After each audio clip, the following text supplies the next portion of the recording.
John chapter 13 verse 15. நான் உங்களுக்கு செய்தது போல நீங்களும் செய்யும்படி உங்களுக்கு மாதிரியை காண்பித்தேன். நான் உங்களுக்கு செய்தது போல நீங்களும் செய்யும்படி உங்களுக்கு மாதிரி என்ன செய்தேன்?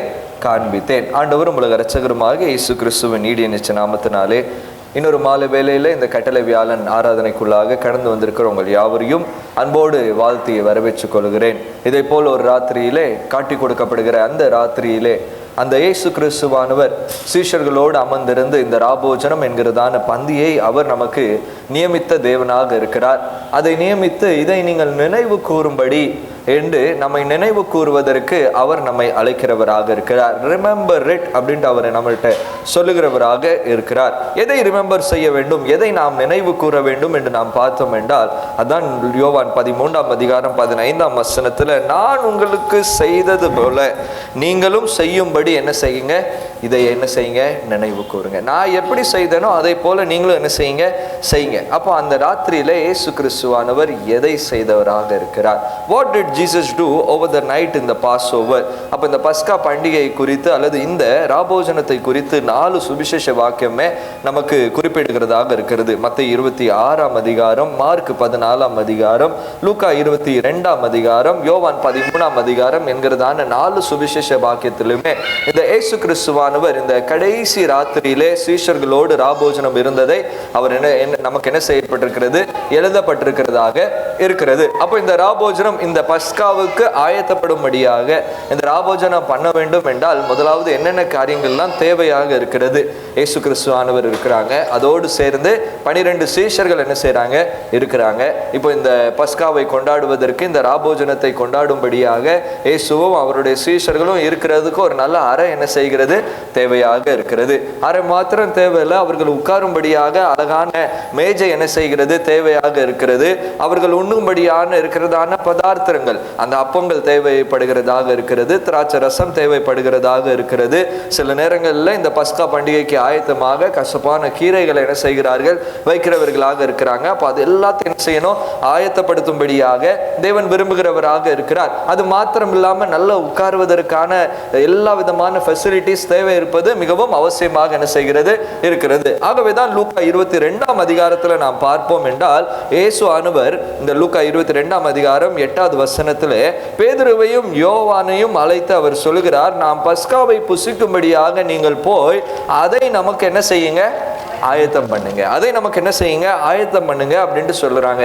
உடனே இந்த சீஷர்கள் பார்த்து கேட்குறாங்க, நாங்கள் எப்படி ஆயத்தம் பண்ண, நாங்கள் எங்கே போய் என்ன செய்ய, அறையை தேட, நாங்கள் எங்கே போய் என்ன செய்ய இந்த செட்டிங்லாம் பண்ண அப்படின்ட்டு கேட்கும்போது தான் இந்த லூக்கா 22ஆம் அதிகாரம் 10வது வசனத்தில் இயேசுவானவர் சொல்லுகிறார், நீங்கள் நகரத்தில் என்ன செய்யுங்க, பிரவேசிக்கும் போது தண்ணீர் குடத்தை சுமக்கிறவர்கள் ஒரு மனுஷன் என்ன செய்யறான், உங்களுக்கு எதிராக போவான், நீங்கள் அவனுக்கு பின் சென்று அவன் போகும் வீட்டில் என்ன செய்யுங்க, நீங்க போங்க. ஒருத்தர் என்ன செய்வான், நீங்க நகரத்திற்குள்ளாக போனோடனே தண்ணீர் சுமந்து கொண்டு போகிற ஒரு மனிதன் என்ன செய்வீங்க, காண்பீங்க, அவனுக்கு பின்பாக என்ன செய்யுங்க, போங்க அப்படின்ட்டு என்ன செய்கிறாரு, இயேசு கிறிஸ்துவானவர் சொல்லுகிறார். சார், இப்போ இந்த நபர் யாராக இருக்கிறார் அப்படின்னு நம்ம பார்த்தோம் அப்படின்னா வேதத்திலிருந்து அநேக காரியங்கள் என்ன செய்யப்படுகிறது, சொல்லப்படுகிறது. வேத பண்டிதர்கள் சொல்கிறார்கள், இந்த தண்ணீரை கொண்டு செல்கிற மனிதன் வேற யாரும் இல்லை, இயேசு கிறிஸ்துவானவருடைய சீஷனாகிய மார்க் என்கிற நபராக என்ன செய்கிறான், காணப்படுகிறவனாக இருக்கிறான். இவன் எங்க கொண்டு போகிறான் என்றால் அவனுடைய வீட்டுக்காக தான் என்ன செய்கிறான், அவன் கொண்டு போகிறவனாக இருக்கிறான். இயேசுவானவருக்கு 12 சீஷர்கள் இருந்தாங்க.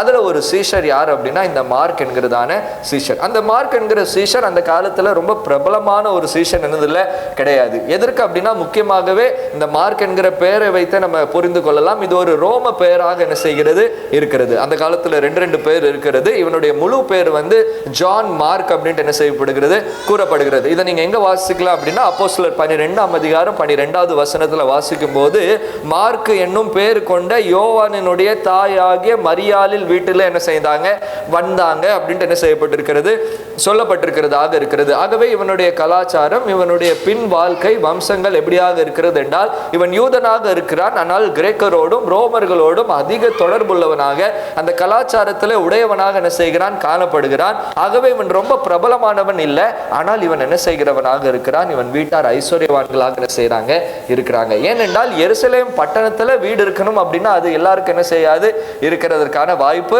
இருக்காது. ஆனா அதே அப்போஸ்தலர் 12ஆம் அதிகாரம் 12வது வசனத்துல நீங்க பார்த்தீங்க அப்படின்னா, இந்த மார்க்கின் தாயாருடைய வீட்டுல தான் இந்த இயேசு கிறிஸ்துவானவர் சென்றதற்கு பின்பதாக அநேக ஜனங்கள் வந்து என்ன செய்கிறவர்களாக இருக்கிறாங்க, கூடி கொள்கிறவர்களாக என்ன செய்யறாங்க இருக்கிறாங்க. அப்போ நகரத்துல இருக்கிறதான இந்த வீடு, எருசலேம்ல இருக்கிறதான இந்த வீடு நல்ல பெரிய ஒரு வீடாக இருக்கிறதாக என்ன செய்யலாம், நம்ம பார்க்கலாம். இது மார்க்குடைய வீடு என்பதை நம்ம என்ன செய்யலாம், அறிந்து கொள்ளலாம். இது மாத்திரம் அல்லாம நீங்க பாத்தீங்க அப்படின்னா மார்க் 14ஆம் அதிகாரத்துல நீங்க பார்க்கும்போது 14 அதிகாரம் 51 52வது வசனத்துல வாசிக்கும் போது, அந்த ராத்திரியில இயேசு கிறிஸ்துவானவர் காட்டி கொடுக்கப்பட்ட பின்பு, அவர் பிடிக்கப்பட்டதற்கு பின்பு அங்க கூறப்படுகிற காரியம் என்ன வாசிக்கலாம். மார்க் 14ஆம் அதிகாரம் 51வது வசனம். ஒரு வாலிபன் ஒரு துப்பட்டியை மாத்திரம் தன்மேல் போட்டுக்கொண்டு இயேசு பின்னே போனான். அவனை பிடித்தார்கள். அவன் தன் துப்பட்டியை போட்டுவிட்டு நிர்வாணமாக அவனை விட்டு என்ன செய்கிறாங்க, ஓடி போகிறவனாக இருக்கிறாங்க. இந்த குறிப்பை நீங்க பார்த்தீங்க அப்படின்னா வேற எந்த சுவிசேஷ பாடத்தில் என்ன செய்யப்படாது, கூடப்படாது. மத்தேயு எழுத மாட்டாங்க, லூக்கா எழுத மாட்டாங்க, யோவான் என்ன செய்ய மாட்டாங்க, எழுத மாட்டாங்க. ஆனா மார்க் மாத்திரம் தான் என்ன செய்யறாங்க, எழுதுகிறான். இங்க மார்க் யாரை குறித்து எழுதுறான்னா தன்னை குறித்து என்ன செய்கிறான், எழுதுகிறவனாக இருக்கிறான். ஏனென்றால் இந்த எருசலேம்ல இருந்து இந்த கெத்செமனே ஆனது மிகவும் தொலை தூரமாக, என்ன மிகவும் சமீபத்தில் என்ன செய்கிறது, அது காணப்படுகிறது. இந்த ரெண்டுக்கு டிஸ்டன்ஸ் ரொம்ப குறைவாக இருக்கிறபடினால இந்த இயேசுவானவரை பிடித்து கெத்செமனேயிலிருந்து அவர் கொண்டு போகப்படும் போது இந்த மார்க் என்ன செய்கிறான், பின்தொடர்ந்து போகிறவனாக இருக்கிறான். பிடிக்கப்பட்ட உடனேயே அவன் நேரடியாக நகரத்திற்குள்ளாக ஓடி போகிறவனாக இருக்கிறான். மற்ற சீஷர்கள் எல்லாரும் என்ன செய்யறாங்க, கடலோரத்தில் என்ன செய்யறாங்க, வாழ்கிறவர்களாக இருக்கிறாங்க. உடனடியாக வீட்டுக்கு போறதற்கான சௌகரியம் வெறும் மார்க்குக்கு மாத்திரம் தான் என்ன செய்தது, காணப்பட்டதாக இருந்தது. அப்போ இந்த மேல் வீட்டு அறை அங்க என்ன செய்யப்பட்டிருக்கிறது, ஏற்கனவே செட் பண்ணப்பட்டாச்சு. மார்க்கினுடைய வீடு அங்க வேண்டியதான மேஜை என்ன செஞ்சாச்சு, அழகாக போட்டாச்சு. அந்த பஸ்காவுக்கு ஆயத்தம் பண்ணப்பட வேண்டியதான பதார்த்தங்கள் எல்லாமே என்ன செய்கிறது, ரெடியாக இருக்கிறது. இப்போ கேள்வி என்னவென்றால், இயேசுவானவர் என்ன செய்தார்? அதை தான் யோவான் 13ஆம் அதிகாரத்தில் நம்ம என்ன செய்கிறவர்களாக இருக்கிறோம், பார்க்கிறவர்களாக இருக்கிறோம். எல்லாரும் வந்தாச்சு, எல்லாரும் உட்கார்ந்தாச்சு. இப்போ ஒருத்தர் எல்லாரும் என்ன செஞ்சுக்கிட்டே இருக்கிறாங்க, பார்த்துக்கிட்டே இருக்கிறாங்க. எதற்காக? ஏன்னா ஒரு முறைமை இருக்கிறது. என்ன முறைமையாக இருக்கிறது என்றால், இந்த போஜனத்தை அவர்கள் முன்னுவதற்கு முன்பதாக கால்களை கழுவ வேண்டும் என்கிறதான ஒரு முறைமை என்ன செய்தது, யூதர்களுக்கு உள்ளது, யூதர்களுக்கு இருந்தது. இப்ப சீஷர்கள் ஒருத்தர் என்ன செஞ்சுட்டு இருக்கிறாங்க, பார்த்துட்டு இருக்கிறாங்க. இது எந்த முறைமையாக இருந்தது, ஏதோ ஒரு கட்டாயமாக சடங்காக அப்படின்ட்டு என்னது இல்லை, கிடையவே கிடையாது. இன்னைக்கு நம்ம ரோட்ல பார்த்தோம் அப்படின்னா நமக்கு நல்ல தார் ரோடு என்ன செய்கிறது இருக்கிறது, அல்லது நல்ல சிமெண்ட் ரோடு என்ன செய்கிறது இருக்கிறது. ஆனா அந்த காலத்துல பாலைவனமாக இருந்த அந்த காலங்கள்ல மண் ரோடு தான் அதிகமாக என்ன செய்கிறது, காணப்படுகிறது. அந்த மண்ணில் அவங்க சாண்டல் எல்லாம் போட்டு நடந்து வந்தா அந்த மண்ணினுடைய தூசி, அந்த மண்ணினுடைய அழுக்கு எல்லாமே கால்கள் என்ன செய்கிறது, சேர்கிறதாக இருக்கிறது. அது மாத்திரமல்லாமல் அவர்கள் உட்காரும் போது அந்த மேஜையில உட்காருகிறதான மேஜை வந்து நம்ம டைனிங் டேபிள் மாதிரி இருக்கவே இருக்கிறது. அந்த மேஜை எப்படியாக இருக்கிறது, அந்த சம நிலைமையிலிருந்து கொஞ்சம் மேலாக தான் என்ன செய்கிறது, காணப்படுகிறது. ஆகவே அவர்களுடைய கால்களை அவர்கள் என்ன செய்யறாங்க, முன்பாக வைக்கிறவர்களாக இருக்கிறாங்க. அப்ப அந்த அழுக்கு என்ன செஞ்சிடக்கூடாது, இந்த உண்ற பதார்த்தங்கள் எதுலையுமே என்ன செய்யக்கூடாது, படக்கூடாது என்பதற்காகவே அவர்கள் காலை கழுவது அவர்களுடைய வழக்கமாக என்ன செய்கிறது இருக்கிறது. இப்போ பிரச்சனை என்னன்னா, யார் இந்த காலை கழுவாங்க, யார் இந்த காலை கழுவாங்க? அவர்களுடைய முறைமையின்படி யார் கழுவாங்க என்றால், அந்த வீட்டில் இருக்கிறதான வேலைக்காரர்கள் இதை என்ன செய்வாங்க, கழுவாங்க. வேலைக்காரர்கள் யாராக இருப்பார்கள் என்றால், அடிமைகளாக கொண்டு வரப்பட்டவர்கள் தான் வேலைக்காரர்களாக என்ன செய்வாங்க, இருப்பாங்க. அந்த அடிமையாக கொண்டு வரப்பட்டிருக்கிற அந்த வேலைக்காரர்கள் வந்து என்ன செய்வாங்க, கால்களை கழுவுறது அவர்களுடைய வழக்கமாக இருக்கிறது. ஏனென்றால் இது மிகவும் தரை குறைந்த ஒரு வேலையாக என்ன செய்கிறது இருக்கிறது, மிகவும் கீழ்த்தனமான ஒரு வேலையாக என்ன செய்கிறது, காணப்படுகிறது. யாரும் இதை செய்யக்கூடாத அளவுக்கு வேலைக்காரர்களும் அடிமைகளும் மாத்திரமே அந்த சமுதாயத்தில் செய்ய வேண்டும், வேற யாருமே இதை என்ன செய்யக்கூடாது, செய்யவே கூடாது அப்படிங்கிறது அவர்களுடைய கருத்தாக என்ன செய்கிறது, காணப்படுகிறதாக இருக்கிறது. இன்னைக்கு ஒருவேளை யாரையாவது நம்ம சொன்னோம் அப்படின்னா, காலை கழுவணும் அப்படின்னா நமக்கு என்னது இருக்காது, ரொம்ப கூச்சலாம் என்ன செய்ய மாட்டோம், படமாட்டோம். சில நேரத்தில் காலை கூட என்ன செஞ்சிடலாம், நம்ம கழுவிடலாம். ஏனென்றால் அது நீங்க கால் ஒரு காலை கழுவினீங்க, உங்களுக்கு நித்தியராஜ்யம் கிடைக்கும் அப்படின்னு சொல்லிட்டோம்னா உடனே என்ன செஞ்சிருவோம், நம்ம கழுவிடுவோம். அதுலலாம் என்னதுல பெரிய விஷயமும் இல்லை. ரெண்டாவது, நம்மளுடைய கால்கள் என்ன செய்கிறது, அழகாக நம்ம என்ன செய்கிறோம், நம்ம குளிக்கிறோம், நல்ல பாதுகாக்கிறோம், நல்ல ஷூ போடுறோம், நல்ல சாண்டல் போடுறோம், நல்ல ஒரு சுகமான ஒரு இடத்துல நம்ம என்ன செய்கிறவர்களாக இருக்கிறோம், காணப்படுகிறவர்களாக இருக்கிறோம். ஆனா அன்னைக்கு கால்களை கழுவணும் அப்படின்னா அதற்கு இன்னைக்கு எப்படி சமானம் பண்ணணும் அப்படின்னு நம்ம பார்த்தோம் அப்படின்னா, கிட்டத்தட்ட நம்ம மத்தியில் இருக்கிறதான இந்த ட்ரைனேஜை கிளீன் பண்ணுகிறவர்கள் எப்படியாக இருக்கிறாங்க, அந்த வேலையானது எவ்வளவு தரைக்கீழான வேலையாக இருக்கிறது. கிளீன் பண்றவங்க இல்ல, ஆனா வேலை அந்த வேலையானது மிகவும் என்னதாக இருக்கிறது, தரக்குறைவான வேலையாக இருக்கிறது. அந்த வேலையை போலதான் இந்த கால்களை கழுவுகிற வேலையாக என்ன செய்கிறது, காணப்படுகிறது. ஆனா இப்போ சீஷர்கள் எப்படியாக இருக்கிறாங்க, ஒருத்தர் என்ன செஞ்சுக்கிட்டே இருக்கிறாங்க, பார்த்துக்கிட்டு இருக்கிறாங்க. ஏன்னா ஆல்ரெடி அவங்களுக்குள்ளாக ஒரு போட்டி என்ன செஞ்சுக்கிட்டு இருக்கு, ஓடிட்டு இருக்கு. என்ன போட்டி ஓடிட்டு இருக்கு? லூக்கா 22ஆம் அதிகாரம் 24ஆம் வசனம், அன்றியும் தங்களில் எவன் பெரியவன் என்பதை அவர்களுக்குள்ளாக வாக்குவாதம் என்ன செய்தார்கள். போட்டி என்ன போட்டியாக இருக்கிறது, யாரு பெரியவன் என்கிறதற்கான ஒரு பெரிய போட்டி அவர்களுக்குள்ளாக மனதில் என்ன செய்கிறது, காணப்படுகிறது. இது இயேசு கிறிஸ்துவனுடைய 3வது பஸ்கா பண்டிகை. 3 ஆண்டு அவர் இருந்தார். எல்லா ஆண்டிலும் என்ன செய்வாங்க, பஸ்கா பண்டிகை கொண்டாடுகிறவர்களாக இருக்கிறாங்க. இது 3வது ஆண்டாக அவர்கள் பஸ்கா பண்டிகை கொண்டாடுகிறவர்களாக இருக்கிறாங்க. ஆனா இந்த 3வது ஆண்டில் இருக்கிறதான, இந்த 3rd இயர்ல இருக்கிறதான ஒரு பெரிய சிறப்பு என்ன அப்படின்னா, இப்போ இயேசு கிறிஸ்துவானவர் எருசலேமுக்குள்ளாக ராஜாவாக என்ன செஞ்சிருக்கிறாரு, வந்திருக்கிறார். இப்ப பவனியாக அவர் என்ன செஞ்சிருக்கிறாரு, ஜனங்கள் எல்லாரும் ஓசனா என்ன செஞ்சிருக்கிறாங்க, பாடி ஆர்ப்பரித்து அவரை ராஜா என்ன செஞ்சிருக்கிறாங்க, கூப்பிட்டிருக்காங்க. இப்ப இந்த ராஜாவினுடைய நெருங்கின தொண்டர்கள் யார் என்பதுதான் அவர்களுடைய மைண்ட் செட்ல என்னது இருக்கு, யாரு ராஜாவுக்கு நெருங்கினவர்களாக இருக்கிறாங்க, யார் உயர் பதவியில் என்ன செய்வாங்க, இருப்பாங்க அப்படிங்கிறது தான் அவர்களுடைய கேள்வியாக இருந்து ஒருவர் அவர்கள் பார்த்து கொண்டு இருக்கிறாங்க. இந்த சமயத்தில் இயேசு கிறிஸ்துவானவர் என்ன செய்தார், வாசிக்கலாம். யோவான் 13ஆம் அதிகாரம் 4வது வசனம். போஜனத்தை விட்டு எழுந்து வஸ்திரங்களை கழற்றி வைத்து ஒரு சீலையை எடுத்து அறையிலே கட்டிக்கொண்டு பின்பு பாத்திரத்தையும் தண்ணீரையும் வார்த்து சீஷருடைய கால்களை கழுவவும் தாம் கட்டிக்கொண்டிருந்த சீலையினால் துடைக்கவும் இயேசு என்ன செய்தார், சீஷர்கள் யார் என்ன செய்யல, இயேசு கிறிஸ்துவானவரே எழும்பினாரு. அவர் என்ன செய்தார், தன்னுடைய வஸ்திரத்தை களைத்து அந்த தண்ணீரை எடுத்து கால்களை கழுவி சிலையினால என்ன செய்தார், துடைக்க. இயேசு கிறிஸ்துவானவர் யாருமே செய்யக்கூடாத காரியத்தை அவர் செய்தவராக இருக்கிறார். ஹல்லேலூயா, ஹல்லேலூயா. எந்த மனிதனும் செய்யக்கூடாத காரியத்தை இயேசு கிறிஸ்துவானவர் செய்தவராக இருக்கிறார். மார்க் என்கிறதான சீஷனுடைய வீட்டில் உட்கார்ந்துட்டு இருக்கிறாங்க. மார்க்குக்கு கூட அதை செய்யணும் அப்படிங்கிறதற்கான எண்ணம் வராதபடிக்கு அவர்கள் காணப்படுகிறவர்களாக இருக்கிறாங்க. யாருமே செய்யக்கூடாத காரியத்தை இயேசு கிறிஸ்துவானவர் என்ன செய்கிறவராக இருக்கிறார். பேதுரு சொல்லுகிறான், இல்ல ஆண்டவரே, நீர் என்ன செய்யக்கூடாது, என்னுடைய கால்களை என்ன செய்யக்கூடாது, கழுவக்கூடாது என்று சொல்லுகிறவராக இருக்கிறார். ஆனா இயேசு அதுக்கு பிரதித்திரமாக சொல்லுகிறாரு. வாசிக்கலாம். யோவான் 13ஆம் அதிகாரம் 7வது வசனம். இயேசு அவனுக்கு பிரதித்திரமாக, நான் செய்கிறது என்னதென்று இப்பொழுது நீ அறியாய், இனிமேல் அறிவாய் என்றார். இனிமேல் என்ன செய்வாய், யாருமே செய்யக்கூடாத முதலாவது காரியமாக அவர் இந்த சமுதாயத்தில் இருக்கிறதான கோட்பாடுகளை உடைத்தவராக இருக்கிறார். ஹல்லேலூயா, ஹல்லேலூயா. இந்த சமுதாயம் சொல்லுது, இந்த வேலையை ஒரு அடிமைதான் செய்ய முடியும், ஒரு வேலைக்காரன் மாத்திரமே செய்ய முடியும் என்கிறதான கோட்பாடை இயேசு கிறிஸ்துவானவர் என்ன செய்கிறவராக இருக்கிறார், உடைக்கிறவராக இருக்கிறார். 2வது காரியமாக யோவான் 13ஆம் அதிகாரம் 10வது வசனம். இயேசு அவர்களை கடைசி பகுதியை மாத்திரம் வாசிக்கலாம். நீங்களும் சுத்தமாய் இருக்கிறீர்கள், ஆகிலும் எல்லாரும் இல்லை. தொடர்ந்து வாசிக்கலாம். தம்மை காட்டி கொடுக்கிறவனை அவர் அறிந்திருந்தபடினால்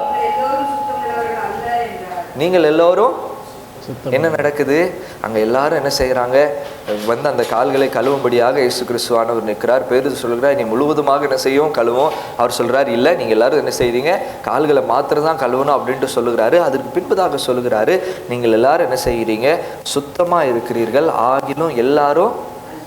யார் சுத்தமா இல்லை, யூதாஸ் காரியத்தையே அவர் என்ன செய்ய போகிறவராக இருக்கிறாரு, காட்டி கொடுக்க போகிறவராக இருக்கிறார். இயேசு கிறிஸ்துவானவர் மலை பிரசங்கத்தில் சொல்கிறார், உன் சத்ருவை என்ன செய், சிநேகி. உன்னை பகைக்கிறவர்களுக்காக என்ன செய், ஜெபம் என்ன செய், பண்ணு அப்படிங்கிறாரு.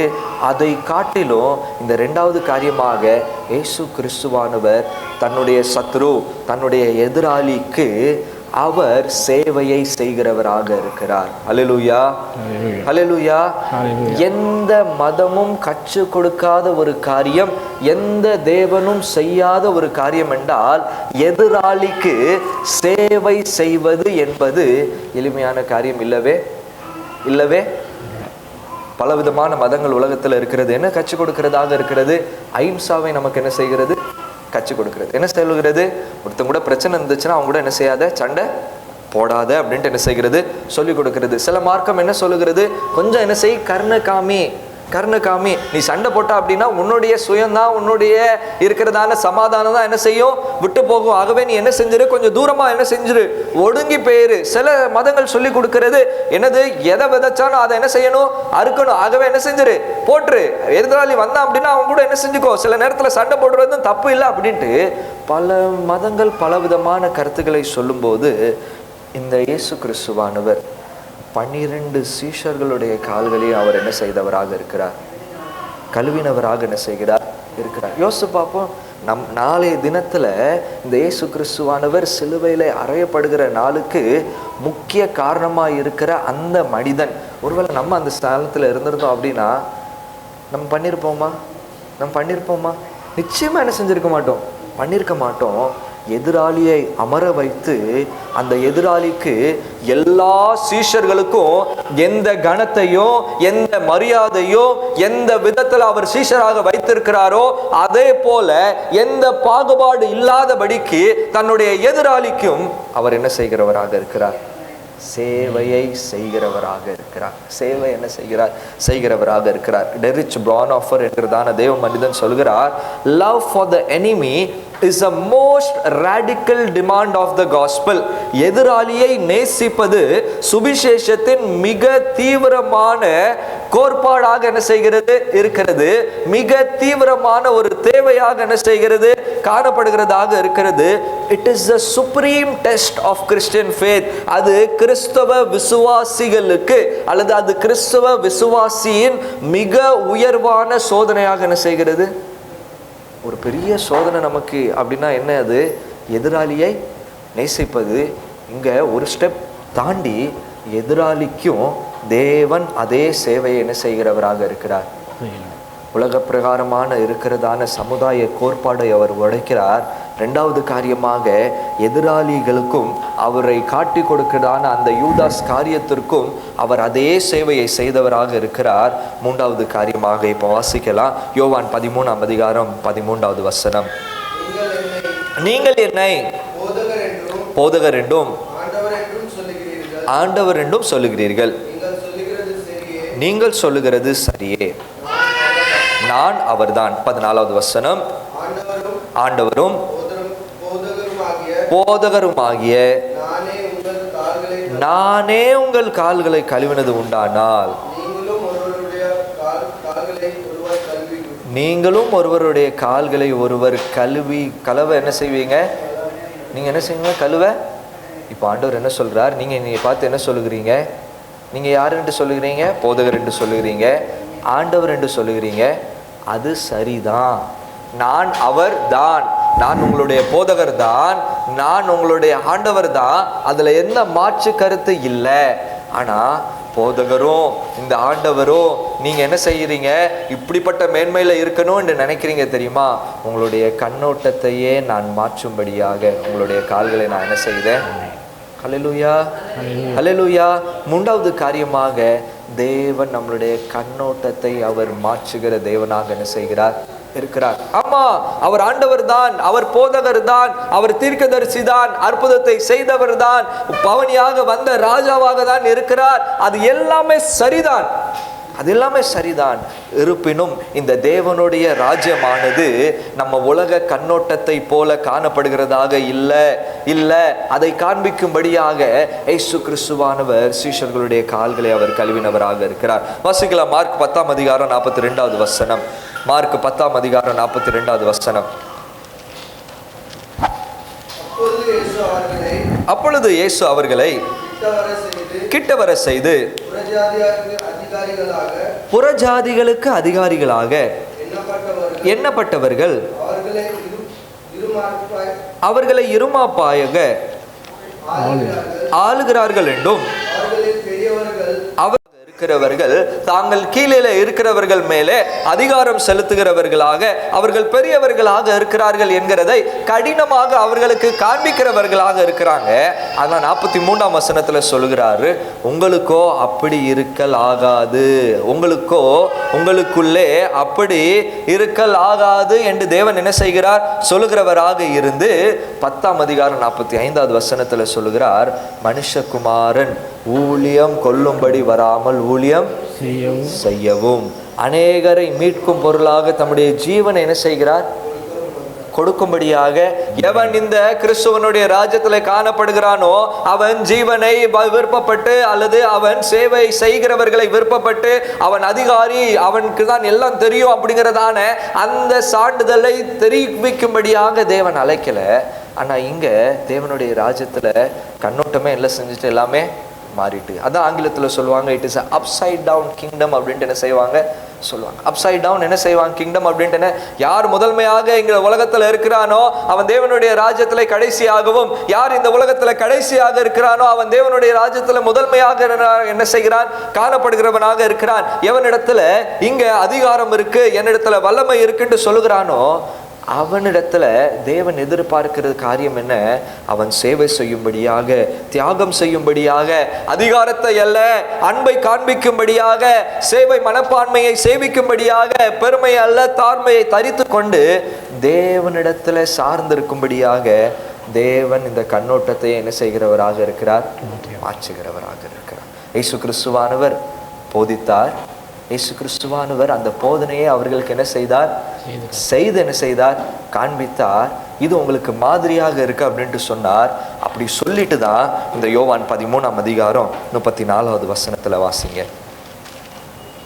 யோவான் 13ஆம் அதிகாரம் 34வது வசனம். நீங்கள் ஒருவரில் ஒருவர் அன்பாயிருங்கள், நீங்கள் ஒருவரில் ஒருவர் அன்பாயிருங்கள், நான் உங்களில் அன்பா இருக்கிறது போல, நான் உங்களிடத்தில் அன்பாய் இருக்கிறது போல நீங்களும் ஒருவருக்கு ஒருவர் அன்பாயிருங்கள் என்கிற புதிதான கட்டளையை உங்களுக்கு கொடுக்கிறேன். நீங்களும் ஒருவரில் ஒருவர் அன்பாயிருங்கள் என்கிற புதிதான கட்டளை நான் என்ன செய்கிறேன் உங்களுக்கு என்ன செய்கிறேன். இயேசு கிறிஸ்துவானவர் போதித்தார், இயேசு கிறிஸ்துவானவர் அதை செய்து காண்பித்தார். அது மாத்திரமல்ல, அவர் சிலுவையிலே மரித்தபடினாலே அதை செய்வதற்கான வல்லமையும் அவர் தருகிறவராக இருக்கிறார். அல்லேலூயா, அல்லேலூயா.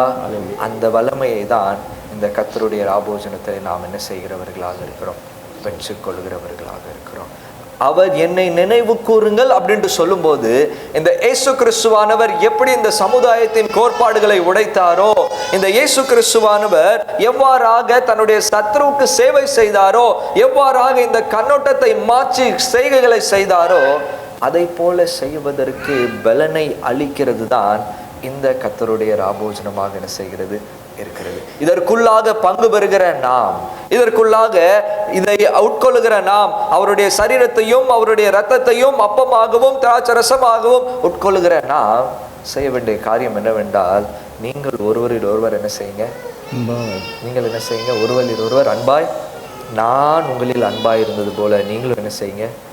இதுதான் புதிதான கட்டளையாக இருக்கிறது என்கிறதை இயேசு கிறிஸ்துவானவர் அந்த ராபோஜனத்தில் என்ன செய்தார் நியமித்தவராக இருக்கிறார். கிறிஸ்துவுக்குள் பிரியமானவர்களே, இந்த ராபோஜனத்திற்குள்ளாக நாமும் கடந்து வரும்போது இயேசு கிறிஸ்துவானவர் எவ்வாறாக அந்த ராபோஜனத்திலே சீஷருடைய கால்களை கழுவி சமுதாயத்தின் கோட்பாடுகளை உடைத்தார்.